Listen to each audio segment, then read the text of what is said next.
What's up, Wingman? It's Bruce Waha. Hope y'all are having a good day. On today's episode of Wingman Wednesday, we're going to be talking about the top 5 things to do before you become an NCO.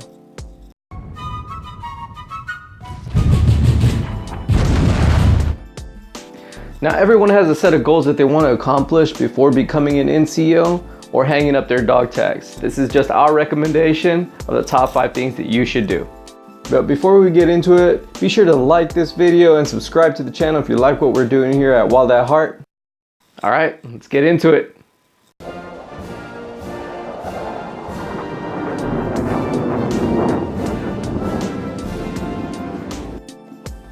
All right, so you're a first-term airman. You're incredibly motivated, you're ready to work, and you're completely naive to all things military related. Now, which of course, that means that you need direction. And if the NCO above you isn't helping you with that, well, go with these top 5 things and it'll set you up right. All right, so first one, be a team player. Which we recommend joining an organization at the wing, group, and squadron levels of your unit. Now this is gonna help you network, it's gonna help you get those high visibility bullets that you need for your packages, and it's also gonna help you learn about leadership positions, take those leadership positions, and have experience before it's actually imposed on you. And like I mentioned earlier, networking is key in the military. And this is gonna help you get to know people from different organizations, different units all across the base, because you never know who you're gonna need and at what spot. Now, one that I personally joined was the Annual Awards Committee. Now, this is a very high visibility organization during a high visibility time.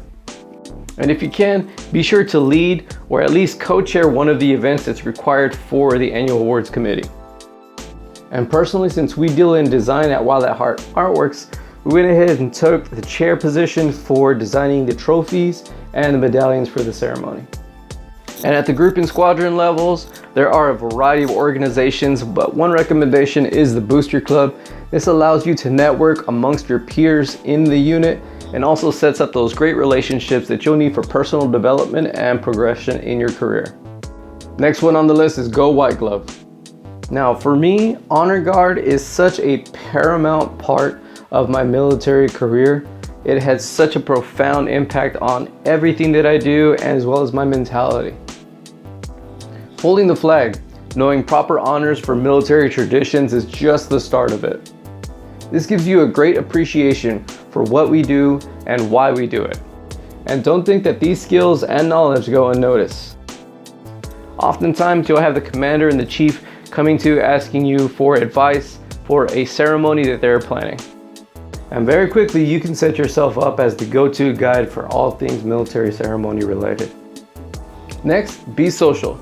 That means joining a community event or organizations that is non-military affiliated. That could be athletic clubs, motorcycle clubs, car clubs, whatever gets you out in the community and gets you socializing and networking within the civilian population. Be sure to check with local high schools for JROTC programs that they may have. If you're a car guy, look for a car club. If you're a motorcycle guy, look for a motorcycle club. If you're big into fitness and athletics, there are coaching opportunities, there are fitness organizations, there are a multitude of things that you can have at your fingertips. All you do is just got to do a little research. And finally, learn to lead from the front.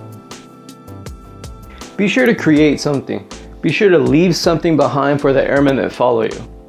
Because after you've moved on to the next stage in your career, there's going to be people looking at you for guidance, looking at you for advice.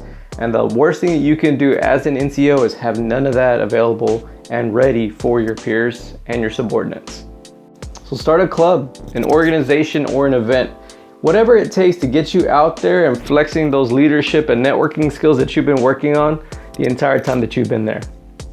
You'll learn that the military is a community. It's a family. So the more that you develop, support, and organize within the community, the better morale is gonna be, the better support system there is gonna be, and the better opportunities for development for everyone. Because like I said, at some point, people are gonna be looking at you for advice and leadership. And it is your job as an NCO to be able to provide that to your subordinates, to your airmen, to your soldiers, whoever is placed underneath you. And just because you don't have the stellar career, you may have stumbled in a few places, you may have gotten some paperwork along the way. Remember, in my opinion, the best leaders are the ones that have been through the mud, because they can best relate with the people that are going through it.